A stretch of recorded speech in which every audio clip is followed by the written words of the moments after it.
estamos grabando desde ahora, y luego yo les hago llegar el video. Ya.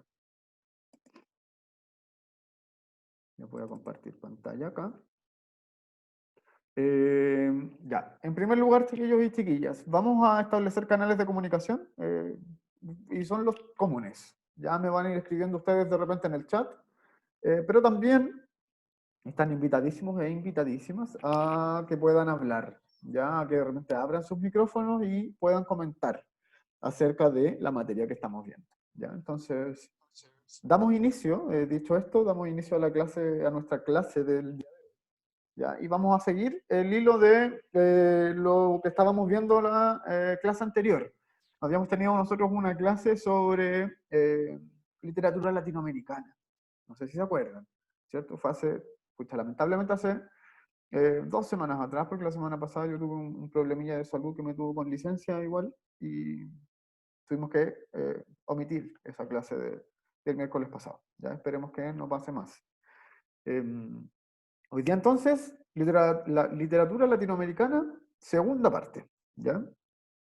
Y vamos a tener como objetivo entonces hoy que vamos a profundizar en nuestro conocimiento literario en torno a la literatura latinoamericana, ¿ya? Deteniéndonos en autores, autoras y también movimientos, ¿ya? O fenómenos literarios.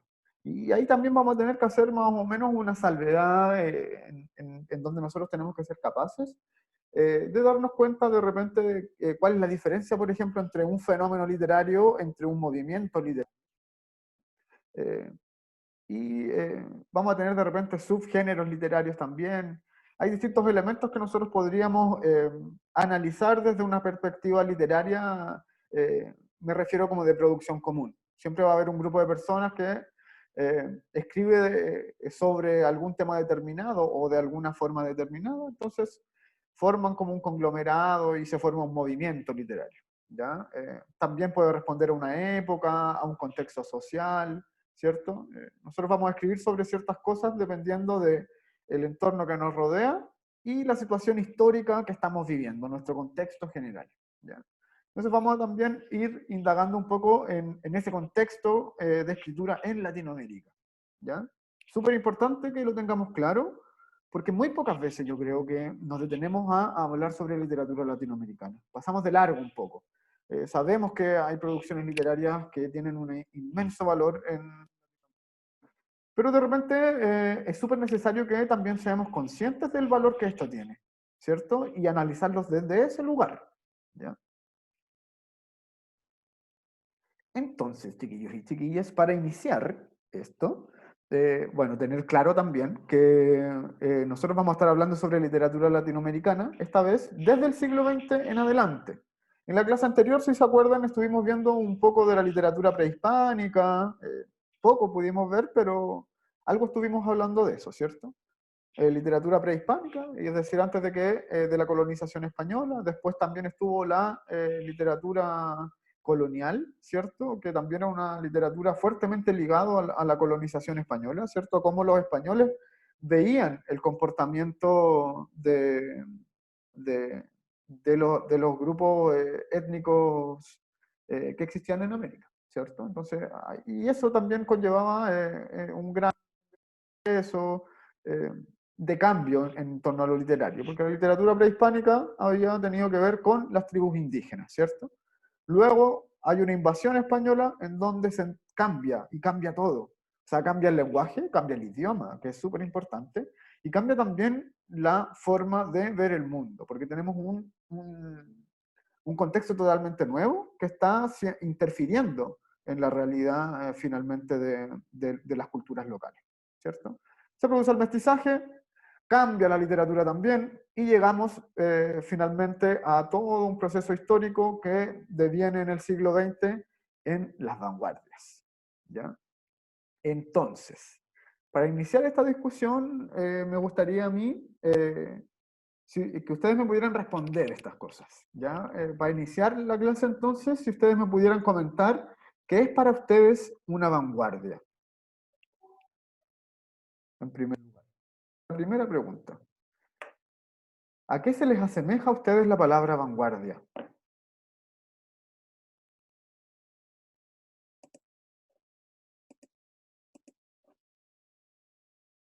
Si me pueden responder en el chat, chiquillos y chiquillas.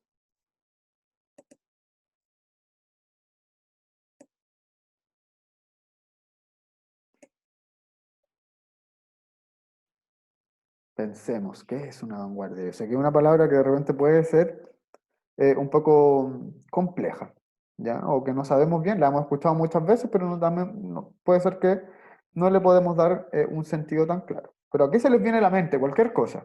¿Qué se les viene a ustedes a la mente cuando hablamos de vanguardia? Profe, podría ser como una discusión Una entre discusión. países o Ya, estados, no, ya. Dejemos eso, voy no a dejar yo sé, eso anotado, ¿qué que suena? las ideas que ustedes me digan, yo las voy a ir anotando. Escucha, lamentablemente no había dejado nada esperando. Acá.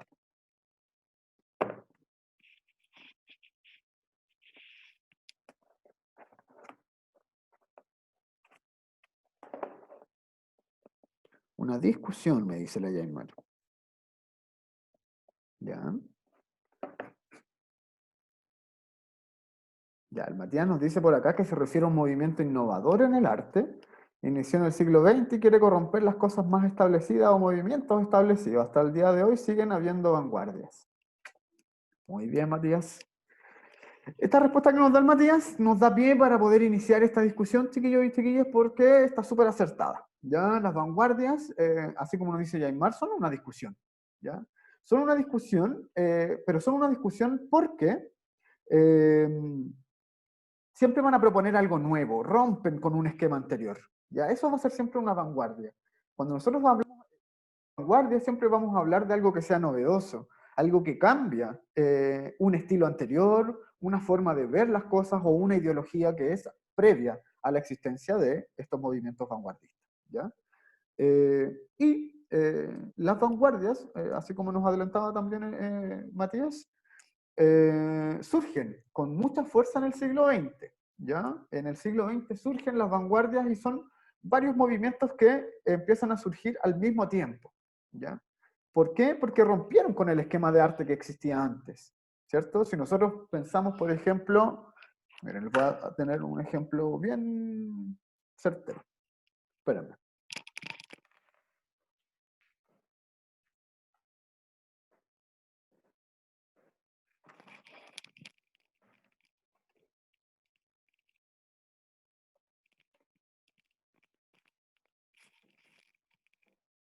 Ahora sí. Cuadro, miren, este cuadro así son puras manchas, ¿cierto? Antes del siglo XX, chiquillos y chiquillas, el arte, por ejemplo, no concebía que existiera una pintura que fuera de este tipo, que fueran manchas, porque no tenía sentido el color de esta manera, como nosotros podríamos ver, por ejemplo, en un movimiento vanguardista que es, por ejemplo, el expresionismo abstracto. ¿Qué es la abstracción? Es aquellas cosas que no tienen figuras, pero igualmente están representando algo. Sensaciones, sentimientos, emociones. ¿Ya? Antes de que existieran las vanguardias, por ejemplo, en el siglo XX, hubiera sido imposible que un pintor le hubiera dado cabida o le hubiera dado validez a una pintura como esta que tengo yo acá. ¿Cierto? ¿Por qué? Porque no tenía sentido. ¿Cuál es el sentido de esto entonces, por ejemplo? Hay un pintor gringo que se llama Jackson Pollock, que también estableció un mecanismo que se llamaba dripping o chorreo, ¿ya? Que era básicamente pintar una tela pero sin tocarla. ¿Y cómo lo hacía? Solamente tirando pintura, ¿cierto? Entonces lo que se reflejaba en estas pinturas o lo que se refleja en estas pinturas que son manchas son muchas veces el movimiento de la mano del pintor, ¿ya? Entonces lo que nosotros vemos en la pintura es como si fuera la representación coreográfica de la mano del pintor, ¿cierto? Porque también establece una lejanía con el lienzo, con la pintura. ¿Qué pasaba en la literatura cuando surgen las vanguardias? Es algo que era más o menos similar a lo que pasa en la pintura, por ejemplo. ¿Ya? No es esta la única representación en pinturas que podemos ver de vanguardia, sino que hay miles. ¿Ya? Yo solamente les doy un ejemplo. ¿Ya? ¿Qué pasaba en la literatura, en cambio? También estos movimientos fueron de la mano. ¿Por qué? Porque surgen muchos movimientos literarios a cuestionar la literatura que se hacía previamente. la literatura realista, por ejemplo. La literatura realista de repente empieza a no tener cabida. Entonces, cuando nosotros hablábamos, por ejemplo, sobre boom latinoamericano, podíamos estar también y veíamos, me acuerdo, que creo que lo mencionamos en la clase anterior, un movimiento literario más pequeño que se llamaba el realismo mágico. ¿Ya? Entonces, en el campo literario, por ejemplo, también surgen ideas en donde el realismo, por ejemplo, que existía previamente, luego se llevó a un extremo y ya los personajes no eran tan realistas, sino que tenían muchas características de superstición, de magia, ¿ya? Entonces las situaciones que acontecían en estos relatos no eran situaciones cotidianas o cosas que nosotros pudiéramos ver en la vida real, sino que eran llevadas a una ficción, pero desde la realidad misma, ¿ya? Entonces, de creación artística. En la pintura, en la literatura, en la música, en el cine incluso, ¿ya? Entonces, eso básicamente va a ser un movimiento que es vanguardista, ¿ya? Entonces, chiquillos y chiquillas, dicho esto, la segunda pregunta es, ¿creen ustedes que han existido vanguardias en Latinoamérica? ¿Creen o no creen que han existido vanguardias acá? Ya, y el Leo también nos mencionaba acá que, muy bien, Leonard, perdón, no había visto tu respuesta, que se refería a una obra o persona experimental o innovadora en lo que respecta al arte y cultura. Súper bien, Leo, y quiero rescatar lo que estabas mencionando acá y sobre todo a que es experimental. No existirían jamás las vanguardias si no fueran experimentales, porque es una experimentación en torno a algo que es completamente nuevo. ¿Ya? ¿Creen ustedes que han existido vanguardias en Latinoamérica entonces? Sí, me dice Yaimar, pero también, ¿por qué? ¿Cierto? ¿Qué nos hace a nosotros ver y entender las vanguardias latinoamericanas? Ya, en la literatura principalmente dice Leonard. Muy bien. En la literatura sí, han habido varias vanguardias, ¿ya? O varios movimientos vanguardistas. Creo yo que desde la segunda mitad del siglo XX en adelante, de hecho, empezamos a ver muchos movimientos que van a generar mucha más controversia que los previos a la segunda mitad del siglo XX. ¿Ya? Ya. Entonces, quedábamos con que hay también, entonces, vanguardias latinoamericanas y lo tenemos un poco claro. No quiero seguir sin preguntarles antes si vamos claros hasta acá. ¿Les queda claro entonces más o menos qué es una vanguardia?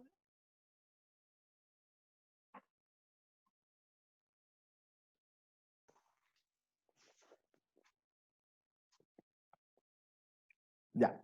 Y para que no se les olvide nunca, chiquillos y chiquillas, para que no se les olvide nunca que es una vanguardia, asimílenlo siempre a una palabra, a la palabra novedoso, ¿ya?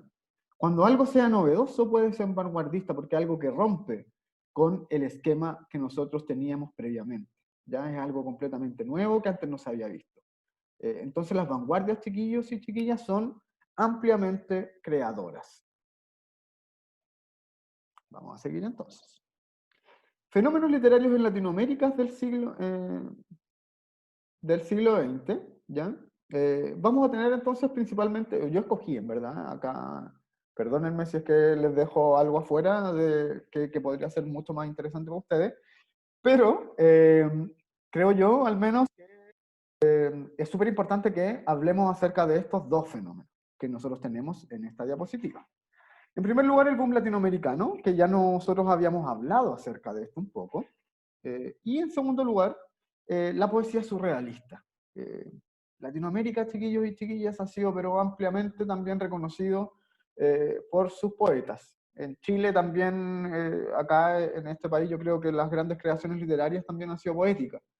Este es un país en donde la poesía tiene cabida y una importancia que no son tan comunes. Ya, aunque creamos de repente que no lo es tanto, de verdad acá yo siento que este es un país en donde hay una discusión literaria en torno a la poesía que es bien importante. ¿Ya? Nosotros también, las veces que este país ha destacado también literariamente, también ha ido de la mano con la poesía principalmente. Si pensamos en esto y llevándolo, recuerdo quizás, hemos sido 2 veces campeones, prácticamente campeones mundiales de poesía. No es menor, entonces tenemos que darle la importancia que se debe y el realce que se debe también a esto, ¿ya? Entonces, recapitulando un poco con respecto al boom latinoamericano, sabemos nosotros que el boom latinoamericano fue un movimiento, un fenómeno, perdón, no fue un movimiento, fue un fenómeno. Fue un fenómeno literario que se dio en los años 60 aproximadamente, en donde diversos autores fueron muy conocidos, diversos autores latinoamericanos fueron muy conocidos, hombres, lamentablemente principalmente, ¿ya? Pocas mujeres tenían cabida aún en lo literario hasta esa época, ¿ya? ¿Qué autores? Son Mario Vargas Llosa, un escritor peruano, Gabriel García Márquez, escritor colombiano, ¿ya? Carlos Fuentes, mexicano. Me falta uno, Julio Cortázar, escritor argentino, ¿ya? Y, por otra parte, tenemos también la poesía surrealista. Ya vamos a ahondar un poquito más en esto también a medida que vayamos avanzando en la clase. ¿A qué se refiere la poesía surrealista, chiquillos y chiquillas? La poesía surrealista va a ser una poesía, chiquillos y chiquillas, que va a estar ligada completamente a los sueños, al desprendimiento del cuerpo y a los anhelos más internos, ¿ya? O sea, es una poesía que indaga, chiquillos y chiquillas, en el subconsciente del ser humano, ¿ya? En aquello inherente a nosotros, en aquello que es lo más interno y más escondido que nosotros podemos tener, ¿ya? Y eso se refleja también en lo que nosotros soñamos, en lo que nosotros vemos en nuestros momentos más personales y más internos, ¿ya? Y ahí vamos a destacar también a 2 escritoras, ya que vamos a revisar posteriormente. Y aquí quiero detenerme, sí, un poquito, ya, antes de mencionar cualquier cosa, ya. En el boom latinoamericano, chiquillos y chiquillas, la producción literaria alcanzó a ser, pero una cosa así, pero no sé, tenía grandes producciones. Ya los escritores escribían y publicaban, era básicamente producir y producir textos literarios. ¿Ya? Entonces, los escritores del boom, los que yo les mencioné recién, escribieron una cantidad de libros, pero que era impresionante. Distinto es a la poesía, por ejemplo, que se escribió, o a las creaciones literarias, porque no solo poesía, también hay en narrativa, que surrealista que se ha escrito. ¿Ya? También va a tener esto cierto dejo entre una inequidad de género, ¿cierto? Las producciones que tienen mujeres, por ejemplo, son mucho menores a las que tienen mujeres porque también el mercado no les permitía a las mujeres llegar y escribir. Vamos a indagar un poco en la vida de las escritoras también, en cómo fue y las cosas que tenían que acontecer para que ellas pudieran tener cabida también en la escena literaria en un mundo que al principios del siglo XX, chiquillos y chiquillas, era machista, al igual que cualquier campo laboral, ¿ya? Entonces, y me gustaría, y acá, pucha, dejé un poco la embarrada yo en mi librero, porque quería mostrarles un poco esto, ¿ya? Vamos a hablar más adelante sobre María Luisa Bombal, ¿ya? Una escritora totalmente surrealista chilena, ¿ya? Escribía narrativa, cuentos y mini novelas principalmente, ¿ya? Si nosotros nos fijamos en esto, chiquillos y chiquillas, por ejemplo, yo acá tengo el libro con las obras completas de María Luisa Bombal, ¿ya? Y son, ¿qué es esto? Todo lo que ella pudo escribir en su vida fue esto, no es tanto. En contraposición, por ejemplo, a un escritor del boom latinoamericano que, como yo les decía, producían y producían y producían literatura. Yo tengo acá, por ejemplo, los cuentos de Julio Cortázar. Son 3 tomos, ¿no? Entonces, si lo vemos acá, y de hecho se arma la cara, son 3 tomos. Y solo son los cuentos. O sea, eso no incluye ninguna novela, ¿ya? Solo los cuentos que él escribió son todo esto, ¿ya? De hecho, Julio Cortázar tiene, pucha, unos 15 libros más aparte de esto. O más, de hecho. Acá, por ejemplo, sí, miren, les mostré recién los cuentos y estas son las otras, al menos las que tengo yo, producciones narrativas. Solo las que tengo yo, a mí me faltan muchas. ¿ya? En contraposición, por ejemplo, a lo que pudo escribir María Luisa Bombal, que era así, ¿cierto? Después vamos a ir indagando también un poco. El único escritor chileno que fue considerado dentro del boom latinoamericano fue un escritor que se llama José Donoso, ¿ya? Y miren todo lo que produjo. A mí me gusta mucho él, entonces tengo hartos libros. Esto va a ser un poco complejo, pero miren, esta cantidad de libros era aproximadamente la que pudo escribir él, ¿cierto? Tenemos hartas diferencias entonces.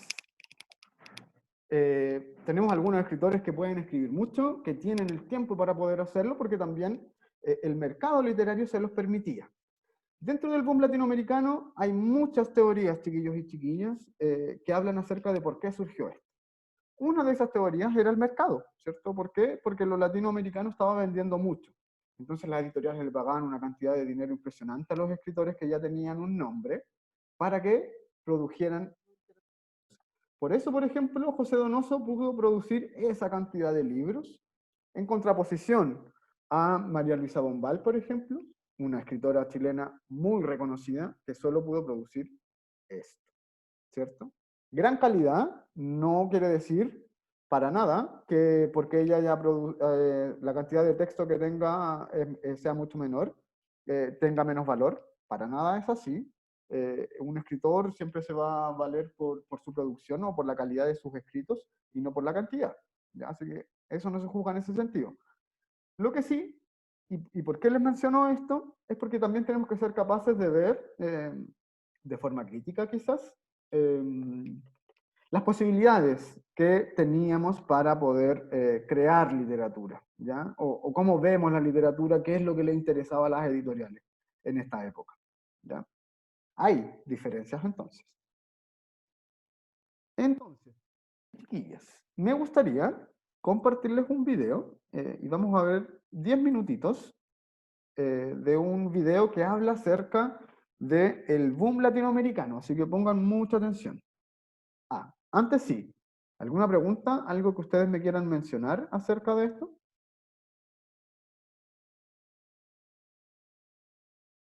¿No? Ya. Entonces, pongamos harta atención en el video, chiquillos y chiquillas, porque va a servir para poder esclarecer algunas cosas. Y son 10 minutos de video, pero de verdad pongamos mucha atención. ¿Ya? Ojo ahí. Perdón, voy a compartir acá.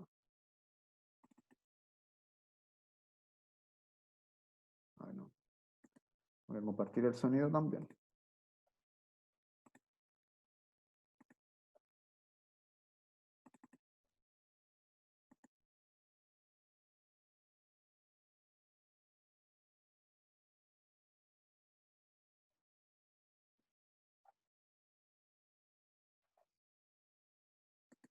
Vamos a sacar acá.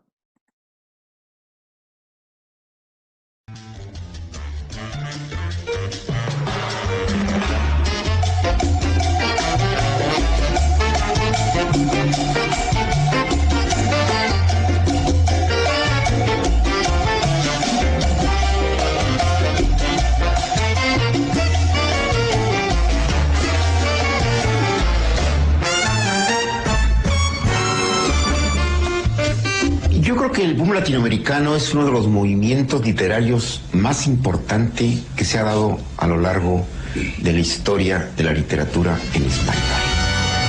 Y como todos los movimientos literarios son impredecibles, insólitos, azarosos e inexplicables. ¿Por qué en cierto momento de nuestra historia latinoamericana se conjugan esas 4 plumas admirables, excepcionales, que son Cortázar, Vargas Llosa, Fuentes y García Márquez, que son como los más representativos? Por supuesto que hay muchísimos más en ese tiempo. Basta señalar a Juan Rulfo, Carpentier, a Borges, pero ellos como que simbolizan el boom. Ahora, lo que a mí me parece curioso es esta conjunción de nombres en un momento dado. Tengo un ejemplo que puede también ilustrarnos al respecto. ¿Por qué se da la conjunción de escritores como Dostoyevsky, Tolstoy, Chekhov, Andreyev, Gorky en el momento más complicado de la historia de Rusia? Exactamente cuando está a punto de caer el zarismo es cuando se da este movimiento.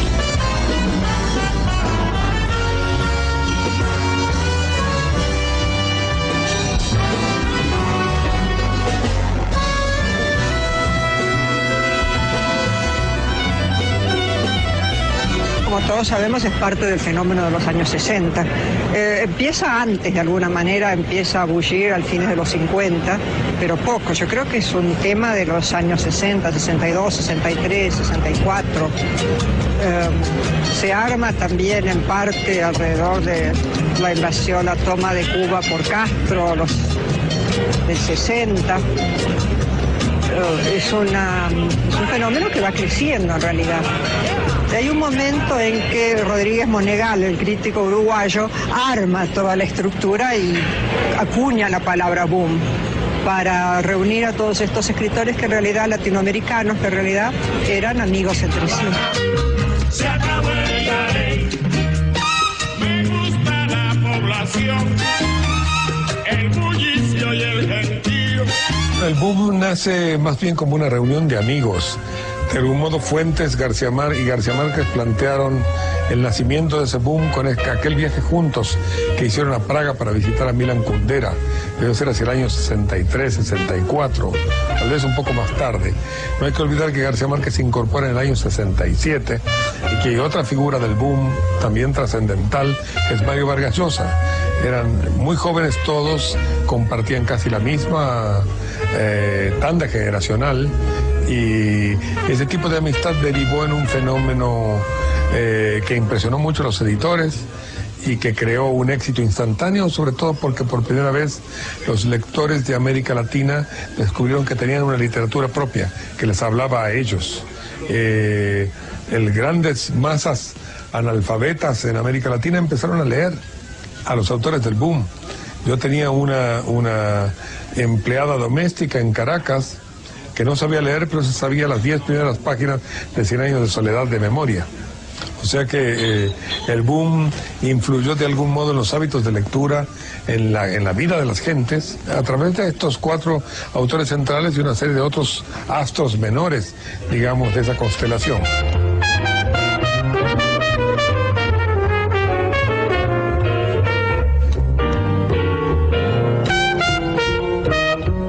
Sin embargo, el gran fenómeno de la literatura latinoamericana, no hay que olvidarlo, fue Miguel Ángel Asturias en Europa.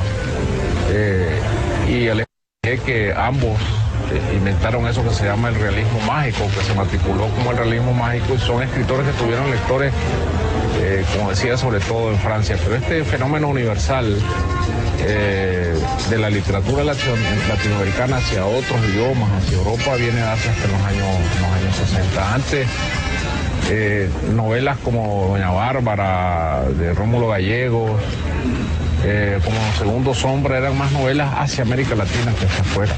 Si bien eran muy disímiles los que estaban escribiendo, había una especie de empatía entre ellos, muy interesante, una solidaridad, un compañerismo.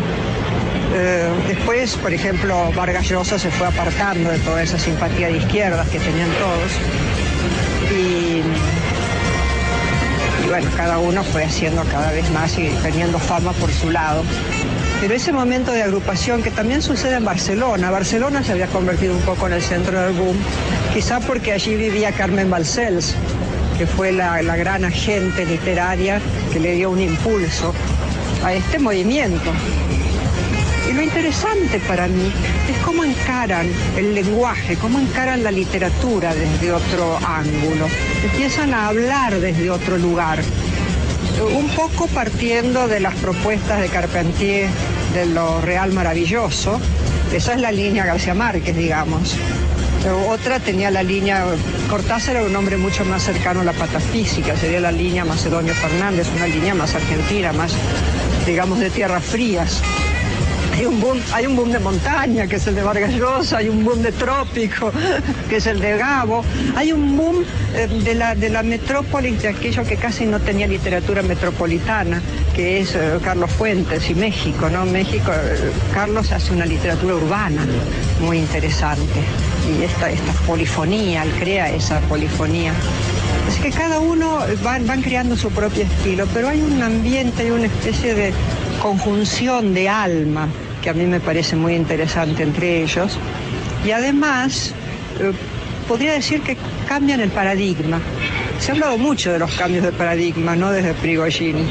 En la ciencia ha habido grandes cambios de paradigma, pero en la literatura pocos. Y yo creo que surge ese fenómeno que se dio a llamar literatura latinoamericana como una unidad, de alguna manera. Fue una moda por cuanto se comenzó a hablar de la novela latinoamericana en todas partes, y esto atrajo muchas traducciones en la ola, en la brecha abierta por Cortázar, García Márquez, Vargas Llosa, José Donoso, Carlos Fuentes.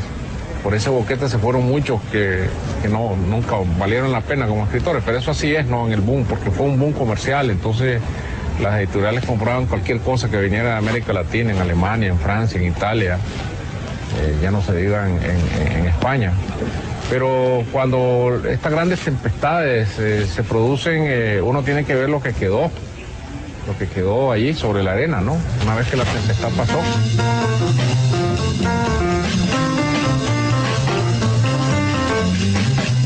Bueno, no.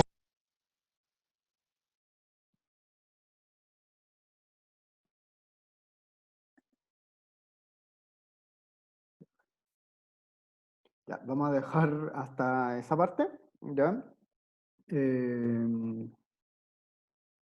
Comentarios, a ver.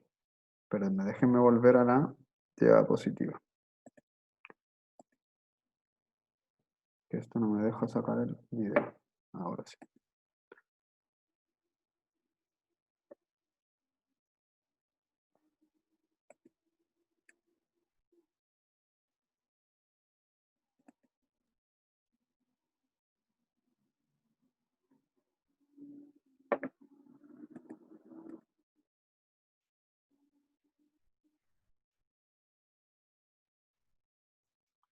No puedo ver. Chiquillos, ¿ahí pudieron ver bien el video? Confírmenmelo por favor, porque creo que estoy teniendo algunos problemas con Zoom. ¿Ya? Si alguien me puede mencionar, por favor. Si lo pudieron, ¿se veía bien? Ya. Súper. Entonces, chiquillos y chiquillas, comentarios con respecto al video. ¿Qué cosas les parecieron rescatables o qué idea pueden extraer ustedes de ahí? Si algo me pueden mencionar para también ir tomando el hilo a partir de cosas que a ustedes también les sean pertinentes, estaría súper bien. Vamos a volver igual a la diapositiva.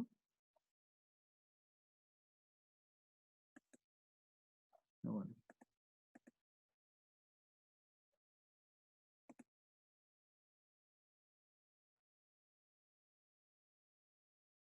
Entonces, esas son como grandes preguntas que nosotros nos podemos hacer a partir del video, ¿ya? ¿Qué representa para mí entonces el boom latinoamericano? ¿O qué ideas expresadas en el video les interesaría rescatar y por qué? ¿Ya? Si me pueden ir respondiendo eso en el chat, estaríamos súper.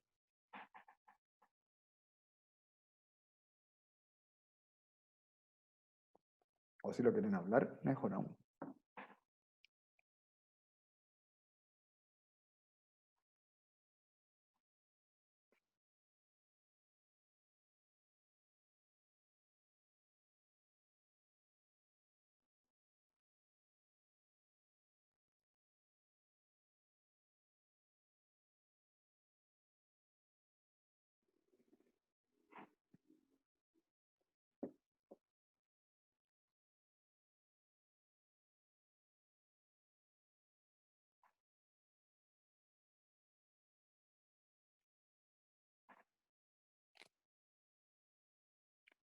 ¿Qué representa entonces para ustedes, chiquillos y chiquillas, el boom latinoamericano?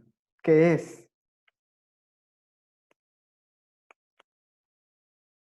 ¿Tenemos alguna idea o no?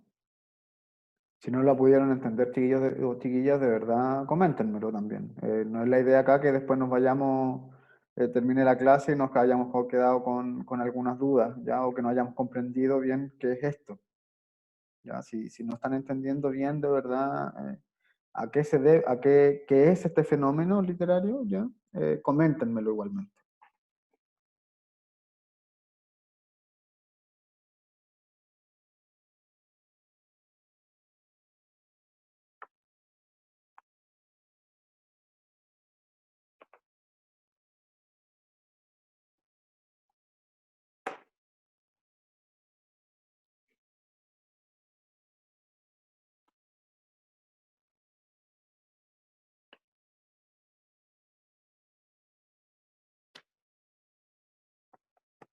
Ya, cuando ciertas obras de novelistas son distribuidas por todo el mundo.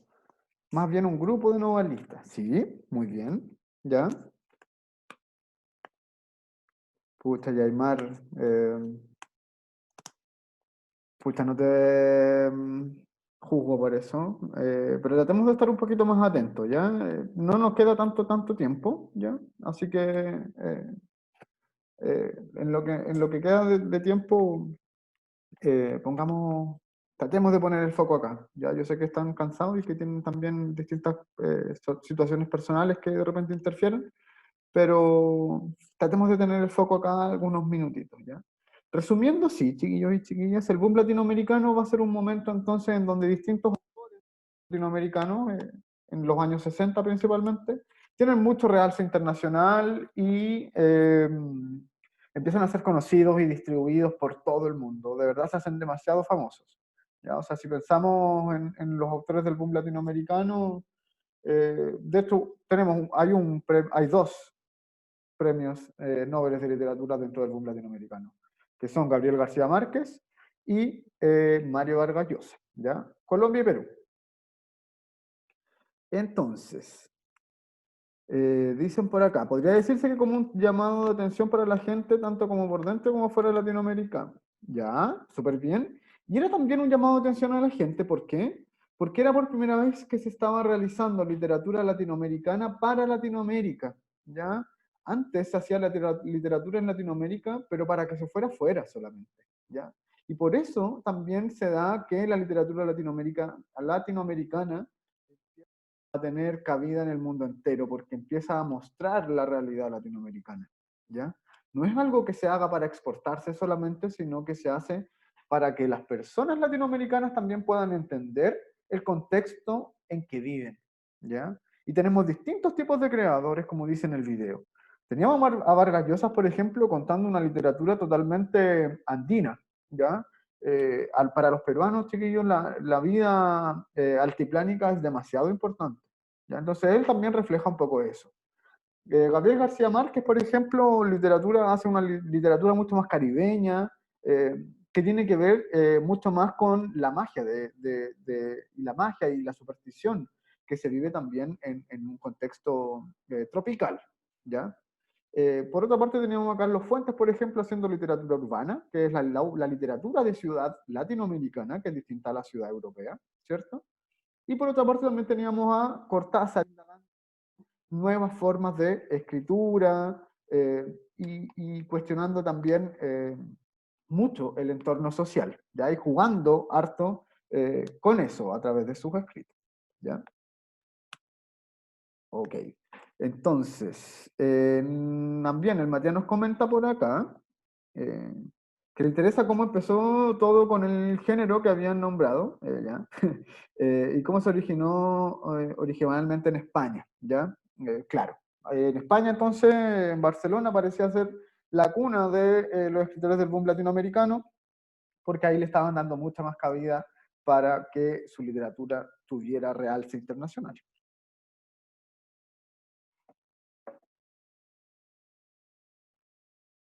Ya, una idea expresada en el video, si no es que ya, es que hubieron muchos más booms, ya, y que la atención central de los booms se va produciendo son en la zona, ya. Hay varios movimientos, más que booms, el boom es uno, porque el boom es uno solamente y es uno que tiene ese nombre, ya. pero movimientos literarios y fenómenos literarios en Latinoamérica hubieron muchos. Eso es lo que más o menos expresa el video. Ya, vamos viendo entonces. Ya, y como dice el Antonio, también es un fenómeno editorial, entonces, que también, que surgió, entonces, también en cierto momento determinado. ¿Ya? Pasando al otro movimiento que íbamos a ver, teníamos el surrealismo, ¿ya? Y el surrealismo, chiquillos y chiquillas, ya cambiando un poco de mano del boom latinoamericano. En el surrealismo nosotros vamos a encontrar textos que van a ser fuertemente ligados a los sueños, ¿ya? Y a develar aquellos sentimientos y las sensaciones más internas que una persona puede tener, como yo les mencionaba anteriormente, ¿ya? Todo aquello que está en nuestro subconsciente, todo aquello que nosotros damos y que está de la manera más intrínsecamente expresada en nosotros, pero también muy escondida, ¿ya? Lo más interno que nosotros podemos sentir. Todos, como individuos, chiquillos y chiquillas, tenemos cosas internas que jamás o no somos conscientes o que tampoco queremos tocar de repente, que no vamos a mencionar, porque es parte de nuestra individualidad también, ¿cierto? ¿Qué hace el surrealismo? Expresar aquellas cosas tan internas en textos escritos, ¿ya? Es el surrealismo literario, claramente hay también un surrealismo pictórico, me refiero a pinturas, por ejemplo, ¿ya? Y todos los movimientos artísticos también van a tener un surrealismo, ¿ya? Pero a nosotros en este caso nos va a importar el surrealismo literario, ¿ya? Y para eso, yo seleccioné a dos autoras chilenas para poder hablarles de la importancia, en verdad, de este movimiento. Y tenemos en primer lugar a Teresa Bilsmont, que es una poeta, chiquillos y chiquillas, de principios del siglo XX, totalmente incomprendida, perdón, totalmente incomprendida, ¿ya? Es una escritora que murió muy joven, por lo mismo, ¿ya? Tuvo una vida muy, muy difícil, porque fue muy incomprendida y siempre fue rebelde ante el sistema patriarcal. Ella no se... imagínense, 100 años atrás, chiquillos y chiquillas, ella ya se cuestionaba muchas cosas, ¿ya? En torno al sistema patriarcal. Ella no quería casarse, no quería tener hijos, pero estaba obligada a hacerlo. Porque además ella era una mujer que nació en una familia aristocrática, ya de mucho dinero en Viña del Mar. Sabido entonces, familia con dinero, mujer tiene que casarse sí o sí con alguien que además no es quien ella ama, sino que es un matrimonio completamente arreglado por las familias, ¿cierto? ¿Qué pasa? Ella sigue escribiendo igual, lleva su vida, ¿cierto? Pero en un momento las cosas no dan para más. Ella menciona en más de alguna vez, de alguna ocasión, que ella no nació tampoco para amar solamente a una persona, sino que a ella tampoco le acomodaban, por ejemplo, todas las normas y las reglas de la familia y del hogar, ¿ya? ¿Qué hacen entonces? Se divorcia de ella su esposo, ¿ya? O la separan más bien, no es algo legal porque no existía el divorcio en Chile. Y la encierran en un convento, le quitan a sus hijos a Teresa y la encierran en un convento, ¿ya? Ella sigue escribiendo siempre, nunca deja de escribir, pero tiene una vida que es bien terrible y finalmente a los 27 años ella termina matándose. En algún momento ella huye del país, ¿cierto? Se refugia en Buenos Aires, de un poeta amigo y amante también suyo, que es Vicente Huidobro, ¿ya? Conocido poeta también chileno. Huyen hacia Buenos Aires, ella puede escapar de este convento y de la vida prácticamente de prisionera que estaba teniendo, y cae un poco en la escena literaria.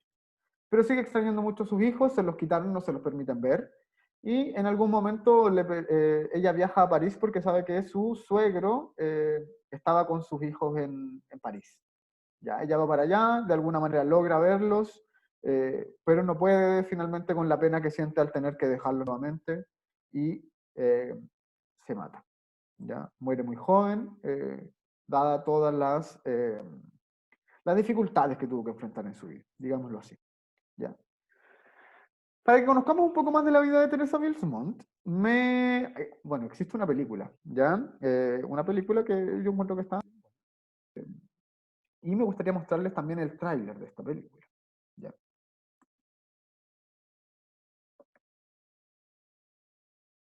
Vamos a ir por acá.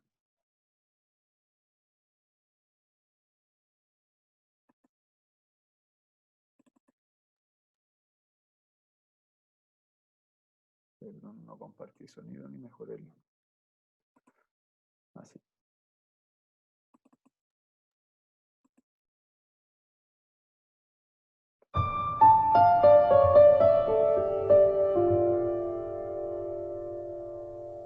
Soy Teresa Bilsmont. Y aunque nací hace más de 100 años, mi vida no fue tan distinta a la tuya. Yo también fui mujer en tiempos difíciles, pero viví intensamente cada momento de mi vida. Trataron de reprimirme, pero yo tuve más fuerza. Cuando me dieron la espalda, yo di Vamos un poquito, vamos a poner el video de nuevo, que algo pasó ahí. Ya, vamos a ponerlo de nuevo, para que no nos perdamos. Es cortito. Soy Teresa Bilsmont. Y aunque nací hace más de 100 años, mi vida no fue tan distinta a la tuya. Yo también fui mujer en tiempos difíciles, pero viví intensamente cada momento de mi vida. Trataron de reprimirme, pero yo tuve más fuerza. Cuando me dieron la espalda, yo di la cara. Cuando me dejaron sola, yo di compañía. Cuando quisieron matarme, yo di vida. Cuando me encerraron, busqué mi libertad. Cuando me gritaron, contesté. Y cuando me amaron sin amor, yo di más amor. Fui crucificada, muerta y sepultada por mi familia y la sociedad. Nací 100 años antes que tú, y sin embargo te veo igual a mí. Soy Teresa Bilsmont, y no soy apta para señoritos.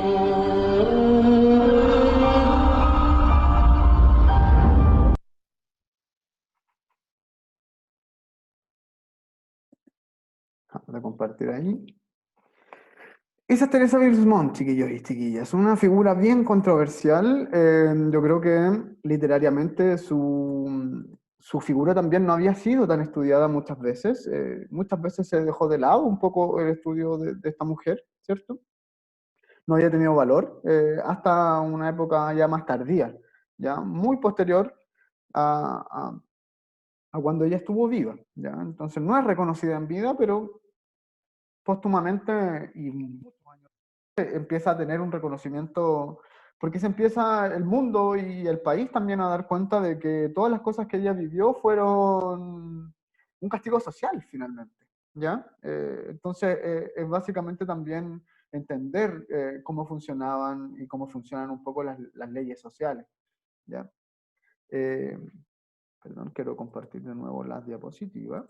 Y por otra parte, chiquillos y chiquillas, vamos a tener también a María Luisa Bombal, que es otra escritora, ¿ya? Una escritora de textos narrativos principalmente. Yo les había mostrado antes este librillo que está acá, que son sus obras completas, ¿ya? Ella escribió La última niebla y también La amortajada, que son novelas muy cortitas, ¿ya? Y indagan mucho en los sueños, chiquillos y chiquillas. En La última niebla hay una mujer que se casa, pero que todo lo ve cubierto por una niebla, ¿cierto?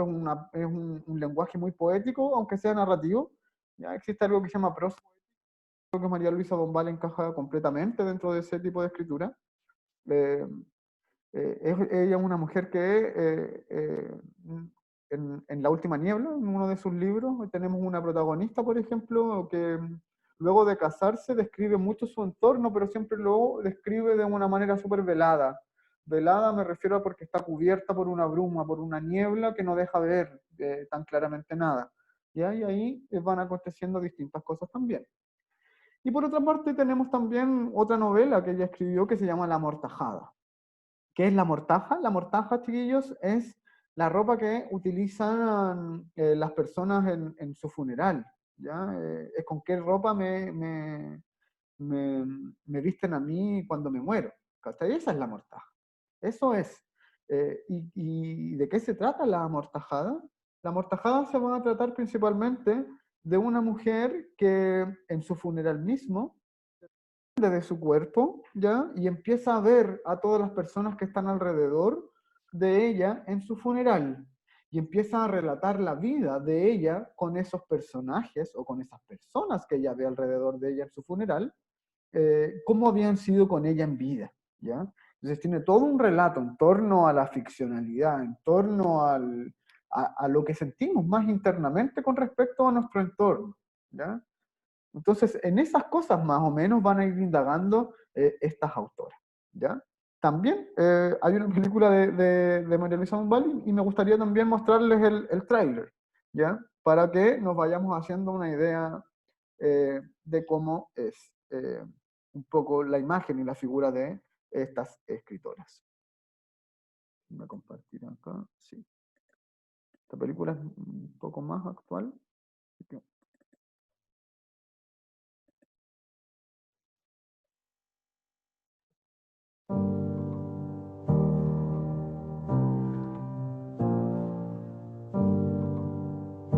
¿cómo haces para no sufrir?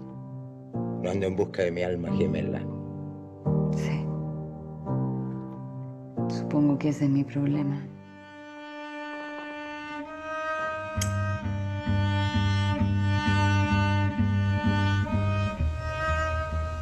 No dejes que ningún hombre te quite tu chispa, María Luisa. Eres una loca de mierda. Y tú eres un cobarde.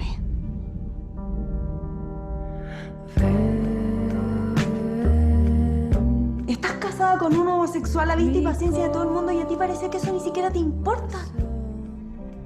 Eso también te hace daño. Cálmate, por favor. No me calmo. Al contrario, me mareo con tus descaros, con tu egoísmo. ¡Mi egoísmo! Esta otra muchacha tan independiente.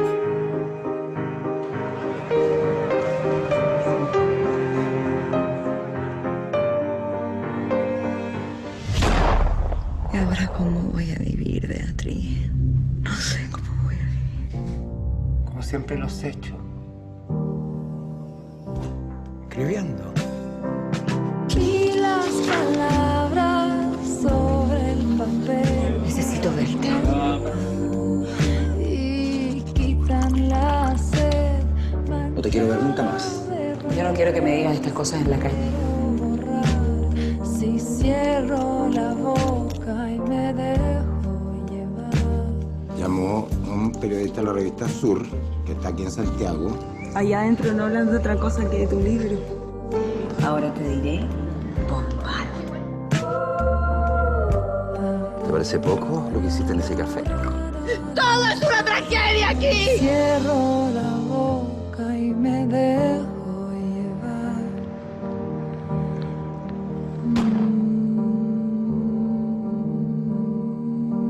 Vas a estar bien.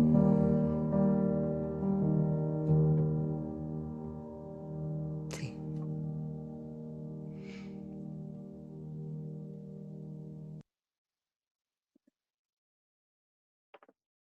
ya. Uf. Entonces, chiquillos y chiquillas, volvimos a la diapositiva, ¿ya? ¿Algo que me quieran mencionar ustedes con respecto a lo que pudieron ver de estas autoras o lo que pudimos ver del video antes del boom latinoamericano también? ¿Cómo se entremezclan estas cosas? ¿Qué diferencias ven ustedes entre lo que es surrealista y entre aquello que pertenecía al boom? Podemos hablar de verdad que muchas cosas, ¿ya? Si van teniendo estas ideas me las pueden ir dejando en el chat, ¿ya? Pero ya para después, en vista del tiempo, ¿ya? Vamos también finalmente a revisar un poema de Teresa Bilsmont, perdón, que es el siguiente, ¿ya? Pero igualmente, chiquillos y chiquillas, me gustaría dar un minutito para ver si es que de verdad tienen alguna duda, algo que quieran, alguna idea que quieran manifestar, que quieran expresar con respecto a lo que hemos ido revisando, ¿ya?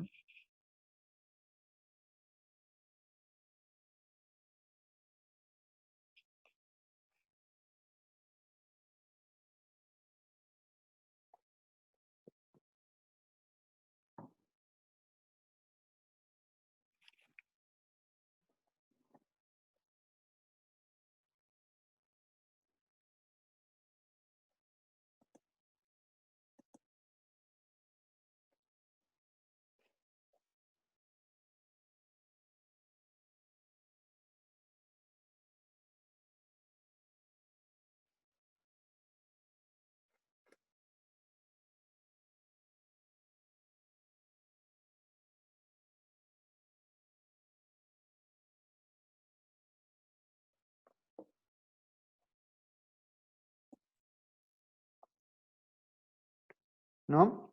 Bueno, entonces, revisemos el poema, ¿ya? Si nosotros nos fijamos acá, nosotros tenemos un poema que está escrito en 1, 2, 3, 4, 5, 6 estrofas, ¿cierto? Algunas estrofas de 4 versos y otras de 3 y otras de 2. Si nos vamos fijando también este poema tiene en 4 versos, perdón, en sus 2 primeras estrofas, 3 versos en sus estrofas 3 y 4, y en las estrofas 5 y 6 últimas tiene solo 2 versos, ¿cierto? Vamos a ver entonces una estructura que va a ser bien particular, ¿ya? Y el poema en sí se llama Lo que nos ha dicho, ¿ya? De Teresa Bilsmont, entonces, y dice así. Hay en mi alma un pozo muerto donde no se refleja el sol y del que huyen los pájaros con terrores de virgen ante un misterio de cadáveres. Mi alma es un palacio de piedra donde se habitan los ausentes trayéndome la sombra de sus cuerpos para alivio y compañía de mi vida. Mi alma es un campo devastado donde el rayo quemó hasta las raíces y donde no puede florecer ni el cardo. Mi alma es una huérfana loca que anda de tumba en tumba buscando el amor de los muertos. Mi alma es una flecha de oro perdida en un charco de fango. Mi alma, mi pobre alma, es una ciega que marcha a tientas sin apoyo y sin guía. En este poema, chiquillos y chiquillas, mírenlo bien. Hay ciertas ideas, ciertos referentes que se van repitiendo, ¿ya? Para poder entender poesía nosotros nos tenemos que fijar mucho en estas cosas, ¿ya? ¿Qué idea o qué referente entonces se va repitiendo continuamente en este poema? Si me pueden responder en el chat, ¿ya? ¿Qué cosa menciona mucho la poeta acá en este poema? ¿Qué elemento sale muy mencionado?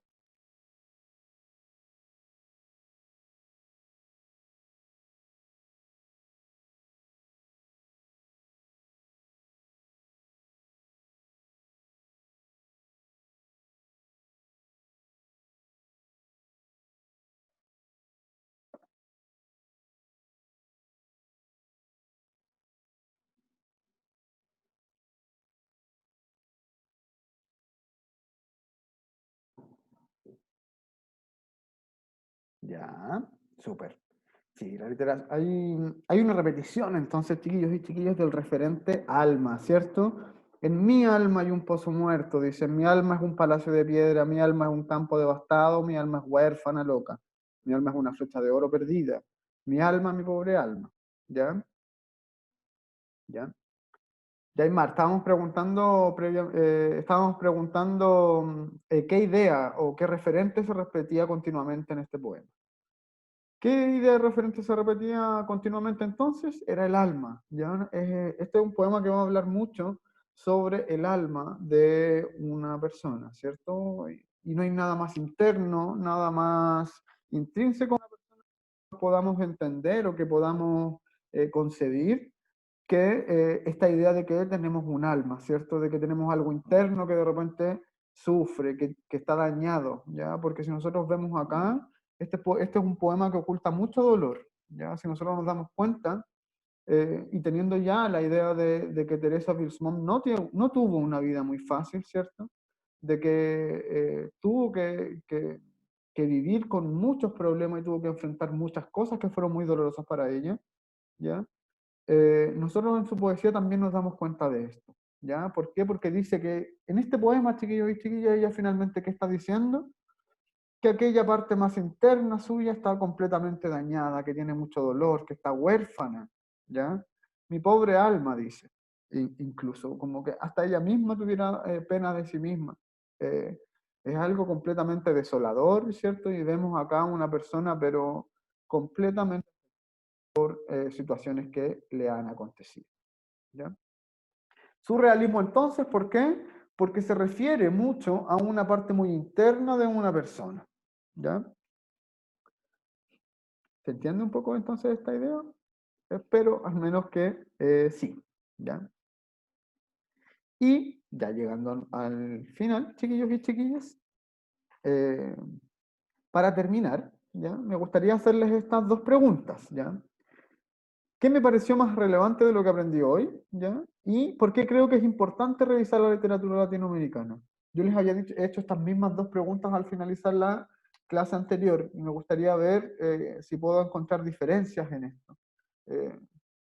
Si ustedes me pueden mencionar, por ejemplo, si les motiva más o no les llama la atención la literatura latinoamericana, cómo se acercan ustedes a la literatura o si de verdad no tienen tampoco cercanía alguna, tienen que ver con una motivación personal tampoco, también me lo pueden ir mencionando, ¿ya? Pero sí es importante que frente a cualquier cosa, más allá de cualquier cosa, nosotros también tenemos que tener siempre nociones acerca de esto. Ya es súper importante porque nos ayuda a entender cómo se expresan las personas y cómo se manifiestan también los fenómenos literarios. ¿Ya? Perdona, yo me equivoqué, dice pareció, era ¿qué me pareció?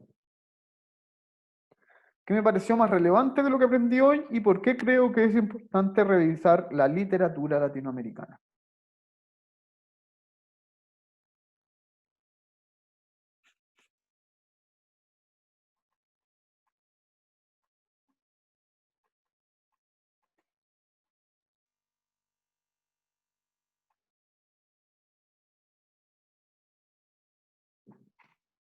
Ya, a la Antonio le interesó interesante más latinoamericano.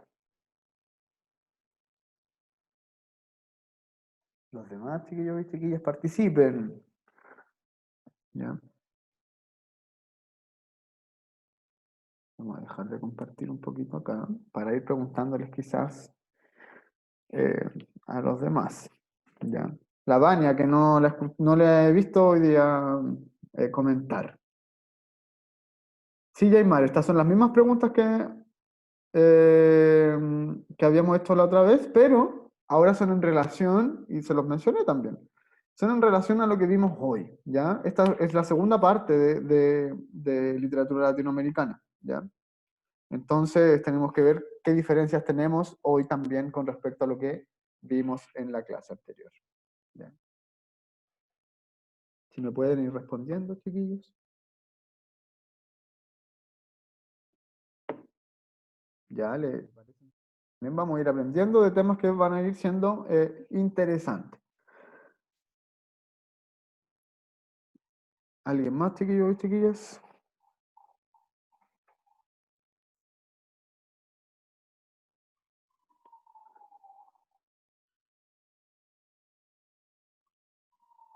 Ya, como lo dice el Matías por acá. Nos sirve revisar la literatura latinoamericana si aprendemos más fácil de nuestra cultura y con qué nos podemos representar. Asimismo, de la historia y demás. La pregunta 1 era... Oye, tampoco me acuerdo ahora. ¿Qué me pareció más relevante de lo que aprendí hoy? Esa era la primera pregunta. De lo que aprendimos hoy día, ¿qué es lo que les pareció un poquito más relevante? Quizás para poder ir direccionando las clases hacia ese lugar. Ya, bueno. Entonces, chiquillos y chiquillas, vamos a dejar de grabar. Perdón. Acá stop recording.